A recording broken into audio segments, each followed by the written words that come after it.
Sabe, gente, o vídeo desse final de tarde é só para externar uma preocupação minha, enquanto cidadão brasileiro, acerca da percepção que eu estou tendo em relação ao momento atual que nós estamos vivenciando da pandemia de Covid-19.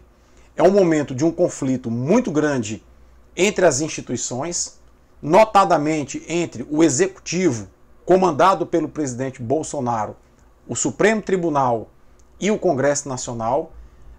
Essas instituições estão travando uma verdadeira guerra política no atual momento em que a pandemia está num pico de ascensão. Na verdade, as autoridades do mundo, inclusive, dizem que aqui nós não temos nenhuma curva de ascensão da pandemia. Nós temos uma reta tão íngreme que a ascensão da pandemia está no nosso país. No meio desse conflito entre as instituições, existe ainda um conflito ideológico, fomentado e alimentado pelo nosso presidente. Basicamente, esse conflito ideológico, inclusive, interferiu na ciência e na medicina, preconizando a utilização da cloroquina e da hidroxicloroquina como medida que justificaria o rompimento do isolamento social. Nós estamos numa situação epidemiológica sanitária muito, mas muito grave. O próprio Ministério da Saúde já reconheceu, a partir da fala do seu ministro interino no dia de ontem, que a doença está se interiorizando. No interiorzão desse Brasil, os hospitais têm infraestrutura muito precária, não tem leitos de UTI e, fundamentalmente, não tem equipes médicas e equipes de intensivistas para atender à demanda crescente da população. Isso é muito preocupante e isso aponta para o fato de que nas próximas semanas e nos próximos 2 meses o Brasil viverá momentos muito difíceis nas suas cidades de médio e pequeno porte. Todo esse cenário montado no Brasil de falta de uma liderança para o enfrentamento da crise pandêmica, excesso de conflitos entre as instituições e crise ideológica e política dentro do nosso país, está fazendo com que o mundo comece a isolar o Brasil. A medida do presidente Donald Trump, que na sexta-feira iria boicotar ou proibir a entrada de brasileiros ou pessoas que passaram pelo Brasil nos últimos 14 dias em território norte-americano, foi antecipada para amanhã. Isso mostra o quão grave é a nossa situação. Os americanos querem passar longe de pessoas que vieram do Brasil.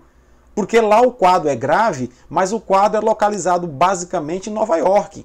E se os brasileiros começarem a ir, ou pessoas que passaram pelo Brasil começarem a ir para os Estados Unidos, para outras regiões, eles compreendem que isso vai espalhar, ou tem o potencial de espalhar a doença ainda mais pelos Estados Unidos. Os próprios países sul-americanos já começam também a analisar, barrar a entrada de brasileiros. Então isso vai mostrando para o mundo que o Brasil não tem comando no enfrentamento dessa crise e que o mundo vai começar a isolar o Brasil. Meu grande medo é que no segundo semestre as relações comerciais sejam prejudicadas. Nós já temos uma grande evasão de recursos em função dessa instabilidade política que o Brasil vive. E no segundo semestre, se agravando mais ainda, e o Brasil se tornando o epicentro da pandemia de Covid-19, o mundo inteiro começa a colocar o Brasil em quarentena. Então, quem vai colocar o Brasil em quarentena é o mundo, não seremos nós.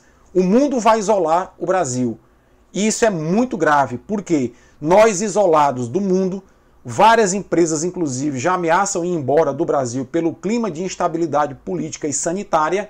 Nós isolados do mundo teremos problemas econômicos muito graves, teremos muito conflito social, muita tensão social, e eu não sei onde isso pode parar. Então, quer dizer, é uma situação das mais tristes, das mais lastimáveis possíveis, porque nesse momento nós precisaríamos de um presidente que deixasse de lado as disputas políticas, chamasse governadores, chamasse as instituições, para que de uma maneira articulada, planejada e fundamentalmente montando uma grande força-tarefa, nós pudéssemos estar enfrentando esse suplício que é a pandemia de Covid-19. Esse é o cenário do Brasil e eu não vejo no horizonte próximo muita perspectiva de mudança. Estou realmente muito preocupado com os rumos que a nossa democracia está tomando. é muito provável que em poucas semanas ou em poucos meses nós tenhamos uma situação muito, mas muito mais complicada do que a de hoje. Forte abraço, vamos torcer para que isso não se materialize.